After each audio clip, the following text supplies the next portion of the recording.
Welcome back to The Move, where we're vibing through the book 10 minutes at a time. I'm your host, Justin Koo, and in today's episode, we're talking about that one time in the Bible when Abraham's wife gets jealous of their slave women, and basically God says, don't worry about it. If you're wondering what we're talking about, we're in Genesis chapter 21, verses 8 to 21. We have Pastor Kessia Rain on the microphone today. Excited to talk to you today. This is an interesting passage. There's a handful of phrases that stood out to me on the reading of this passage, but let's go ahead and recap the story a little bit. And I'd actually invite you to share kind of what is happening in this portion of the narrative. All right. So it opens with Isaac is old enough to be weaned. And so Abraham has a big party. And then, Ishmael is playing with or laughing at Isaac. Sarah gets upset and is like, get this lady and her kid out of here. They're not going to have any part of Isaac's inheritance. And Abraham's pretty bummed about that, but he sends them away and they think they're going to die out there in the wilderness. And they're out there in the wilderness just crying, expecting death at any moment. And God personally hears the voice, their prayers, and sends an angel, gives them a message, and we see how everything works out for Ishmael in the end. There were a couple things that I noticed in this story. One was how God was technically like off on a technicality, right? Like this is not actually the son of promise, and yet God's like, don't worry about it. We'll still bless him with what in practice is pretty much the exact same promise that the promise of child was given, that they will have a whole nation of descendants because of the fact that Abraham is a kid. The part of my Bible reading that I'm like, wow, that's really interesting. It talks about how Abraham the very next morning basically gives him like what equates to like a sandwich and a water bottle. I was like, all right, guys, see you later. Get out of here. And the text says that thing. I was like, yeah. What is that? What? That's all they get? Like, I get a better to-go lunch from Panera. Yes, exactly. I feel like a Lunchables would have been more appropriate at that time. Fun fact, when I was a kid, I think just to get my siblings and I off my mother's back, she said, okay, fine, once a year you can have a Lunchable, because all of our friends always had Lunchables at the cafe table. And I don't think my mom was excited about the price and the lack of nutrition. And so when we would ask, she says, you only get it once a year. And so once a year for like our entire elementary school, we got a Lunchable. I feel like a Lunchable is maybe a more substantial meal than what Abraham seemed to give them. You could tell they're discouraged because the passage later goes on to say that when they went away, they wandered aimlessly in the wilderness. And it's just such a discouraging, such a depressing moment. It's like, dude, this is still your family, and this is how you treat them. This is how you set them up for success in the future. But we do know that Abraham is upset about it. Like, he's not excited because in verse 11, it was very distressing to Abraham. And also, interesting, in verse 14, it says, Abraham rose early in the morning and took the bread and the water and gave it to Hagar. This is right, the next chapter is chapter 22. So there we will see Abraham rise up early in the morning with his supplies to take Isaac and take him up the mountain for sacrifice. So it's kind of like a foreshadowing. Abraham is attached to Ishmael. The passage doesn't give us any room to think that Abraham didn't care about Ishmael or Hagar.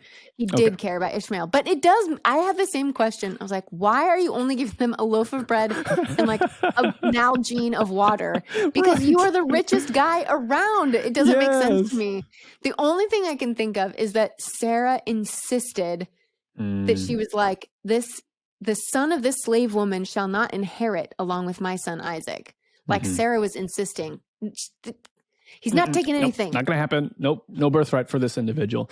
One detail that you were talking about actually before we started recording that actually did shift the way I saw it. In my mind, it was, Hagar and a little baby and they're walking away. But if you pay attention to the details and the timeline, it seems as though the kid is not quite a kid per se, but is maybe in the teenage phase. Is that right? Yeah, so he would have been about 13 when Isaac was born, and Isaac is already weaned, which now we might wean children in infancy, but in the ancient Near East, they could be weaned any time between ages 3 and 7. So he could have been 16 or 20. So not quite the picture of hopeless, unable to take care of yourself, and you're only getting a sandwich and some water. Maybe there's an element in which, you have what you need, but hopefully if you've been living kind of out in the boonies, as it were, and you've had to learn how to fend for yourself in some meaningful sense, you can't just go to the Whole Foods down the street. Like, you're equipped to be able to take care of yourself and your mother, hopefully. But it doesn't make the situation any less discouraging when you're kind of removed from your family context and removed from your kind of safety network. Yeah, totally. I think it goes to show that this whole thing, all of this could have been avoided if Sarah and Abraham had continued to keep to God's plan and trust in God's promise. Mm-hmm. Like, the only reason there's any conflict with Hagar and Sarah is because Sarai insisted that Abraham take Hagar and try to make a child. And then a child comes along, and then she's upset. And they've already had one difficulty, and now Ishmael is giving Isaac a hard time. And Sarah's like, I'm not going to have any of it. And it just man, how much of the drama in our lives did self-inflicted. We create? Yeah. And just for a recap, you remember, where does Hagar come from? Hagar likely comes from the transaction with Pharaoh, when basically Abram trades his wife for a handful of donkeys and servants, and this is likely where Hagar is coming from. So this is certainly one of those, like, man, you know what? You reap what you sow, and there are consequences for some of the mistakes you might have made in the past. It doesn't mean that God doesn't love you. It doesn't mean that his blessing is completely removed from you, but there is absolutely an element in which, what kind of comes around goes around. Like, you reap what you sow. This is part of the world that we experience. But I think one of the things that's really cool in this passage is how God responds to the sorrow of someone who is still created in his image, someone who is still valued and worthy, maybe not under the at that time, typical structure of the family hierarchy. Like, this is a slave woman.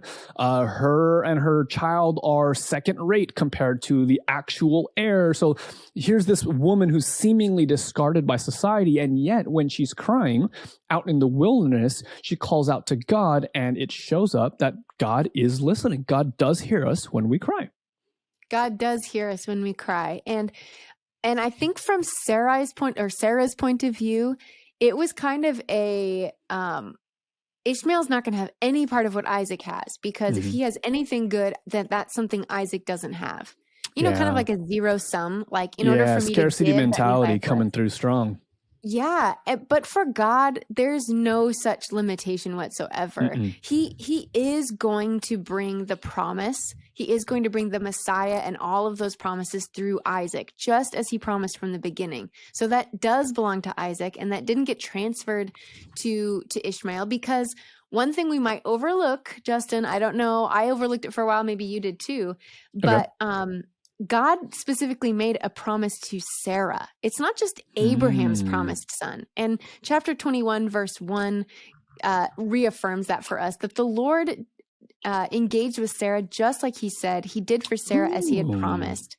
So this promised child, is not just Abraham's child. It had to be Abraham and Sarah's child. And so God will fulfill his promise through Isaac. And yet, does that mean that nobody else can get anything good? Is God limited? Like, well, I only have this one person I like, therefore I can't help you out. Absolutely not. And if anything, it just this story reminds me of how when I'm focused on preserving what's mine and getting what's mine, I'm going to miss like the heart and the abundance of God that finds the weeping person in the wilderness, finds the weeping mother, the weeping teenager out there in the wilderness, and personally goes to respond and gives the word of encouragement and promise, and then prospers Ishmael and Hagar. Like, man, our vision is too small too often. Like, let's open ourselves up to the wideness of God's mercy. And isn't this kind of scarcity framework, the scarcity mindset, isn't that the thing that stops us from acting out in these grand ways that allow God's space to work? Like, it's when we think like, oh man, it's a zero-sum game. If I give to someone else, it's coming at my detriment. Like, we think that that's the way that God's blessings work. We think that that's the way that the economics of this world works. And sure, that might be true in a certain respect, but the way that God operates is that it's when a seed dies, it reproduces and it multiplies. It's that in giving of yourself away, you return more. And it's kind of like, there's the sermon analogy. It's like, what's the thing that you can give away without losing it? It's hope. It's when a candle lights another candle, it doesn't come at the expense of the first candle. Like there's a different type of calculus that works in the faith space, that when you give, you receive. Yes. I think this is a lesson Abraham and Sarah are still in the process of learning, because you mentioned that Hagar probably originated from this whole situation with Pharaoh that happened earlier on, where he's like, oh, she's my sister. Yep. And anyway, that's going to happen again, right? Yeah. Like what? Abimelech and all this. Anyway, he just has this same problem with where in chapter 20, right before Isaac is born, like he does the same thing with Abimelech, and then he's going to have to give up Isaac. Like God is still working with these people. And I think even while he loves them and is blessing them, gives them promises and fulfills promises, that they're still learning, growing, they're still being conformed to like the image of God's son. You know what I mean? Like it gives me hope, I guess. And also that there's not some distinction, like God only fulfills his promise to the people who never zig when they should zag. Right. He only fulfills his promise to people who have figured out how not to be selfish and only live in abundance. No, he's like out there fulfilling promises to people who are walking with him, making mistakes, figuring it out, receiving grace day by day. I appreciate.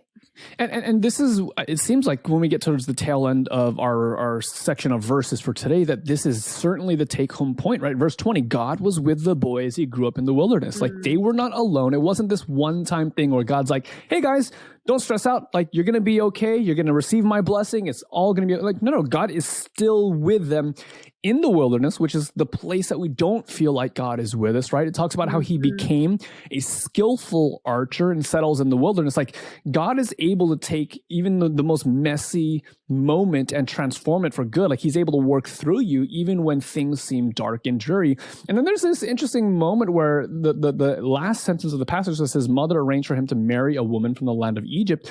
We get to see Hagar's like a tiny sliver of character development with Hagar, where she's no longer, woe is me, my son's gonna die, all I have is a sandwich and some water. There's something happened here where inside of Hagar, it's clear that she has risen above the situation and is not only just surviving, but really thriving and providing the best for her family, for her kid, for their future. They must have had some wealth by this point too, because in order to get a wife, you have to provide a dowry, right? So you have to pay some big money for that. So that gives us an indication too that they had been, they were financially stable and blessed. And I think about, okay, you tell me if this is too far of a comparison. Okay. So keep me in check here, Justin. But when I'm reading this and I'm thinking about Abraham and Sarah, and then I hear about a slave woman and her son, in my American mind and my American context, I can't help but think about like American slavery, which is so different than this kind of slavery, right? Yeah. Like this kind of slavery was not race-based. It wasn't people as property. It was much less cruel and inhumane, and it wasn't racialized like the slavery that we had in America. But nevertheless, I keep thinking about like how many like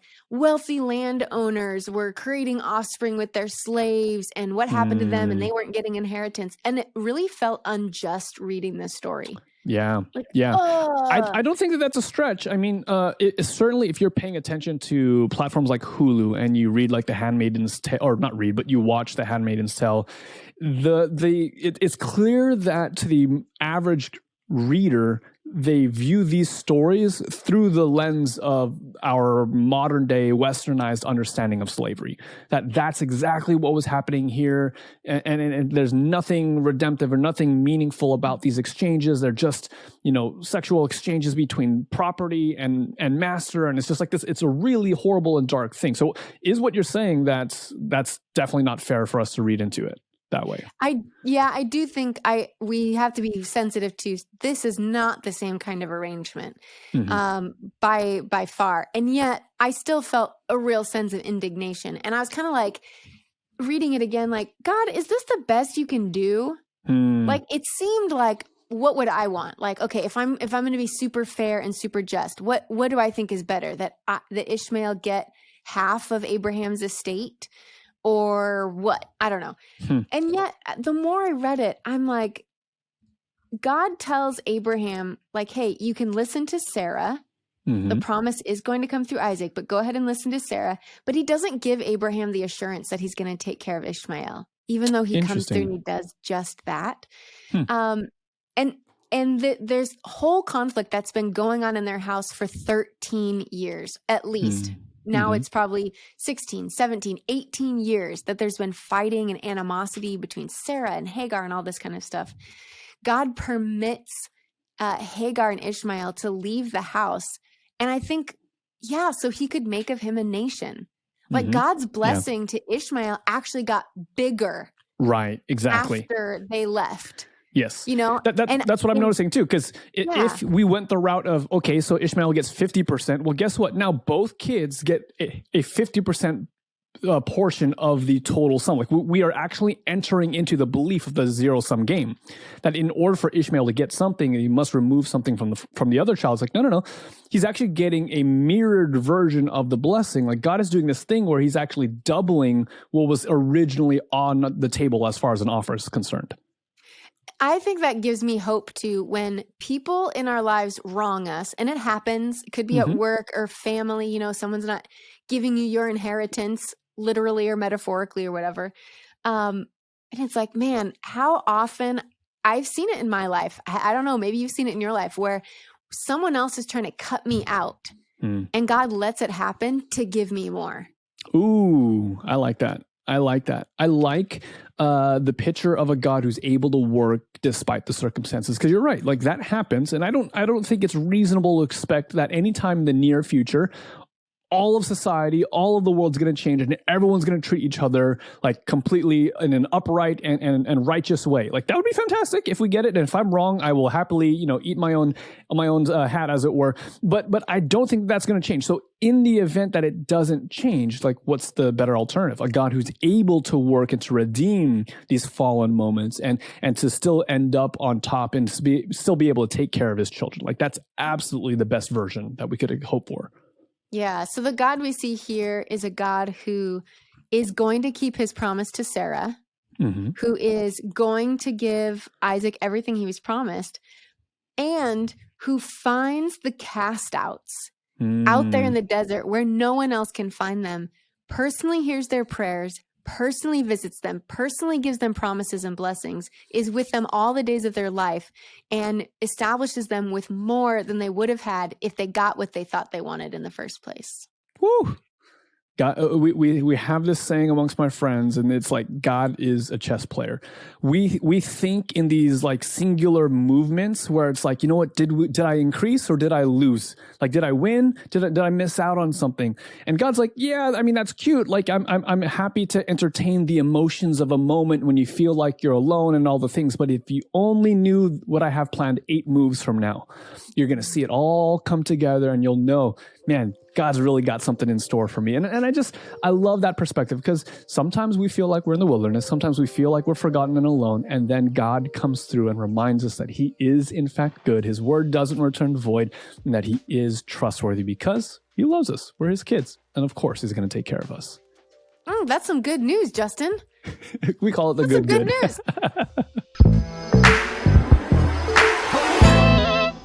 What I want to plug today is another podcast. It's a little longer per episode than the one we do here at the Move. A little bit longer. Maybe like 5 times as long. Yeah. And yet it's 5 times full of gold. Absolutely. Every one of those minutes is so good. And we're talking about the Death to Life podcast with our friend Richard Young and so many friends that come through there. You know what I like about this podcast, Justin? Do you want to guess? I'm going to guess that it's got amazing testimonies of the redemptive power of an almighty God who loves us. That is exactly it. And what I like about these stories is it doesn't matter what kind of history you came from or where your story is right now. You can hear yourself in these stories, and you can be reminded that God's power, God's grace is transformative and is for you. So it's I totally binged on it recently and just got all sorts of the encouragement all stored up. So I recommend Death to Life. Check it out.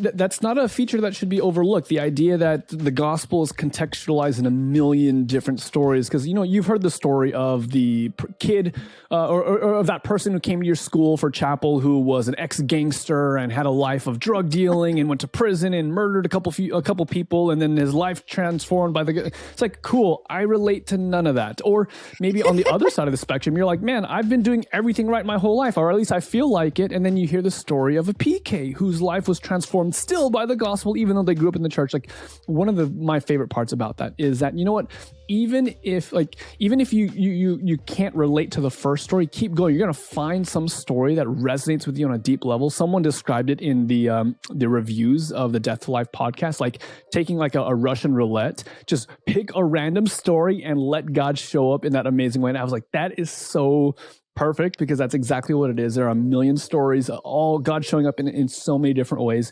And yeah, if you like stories of how of the goodness of God coming through in like just the messiest and crazy moments of life, you're going to love the podcast. So check it out. It's Death to Life with Richard Young.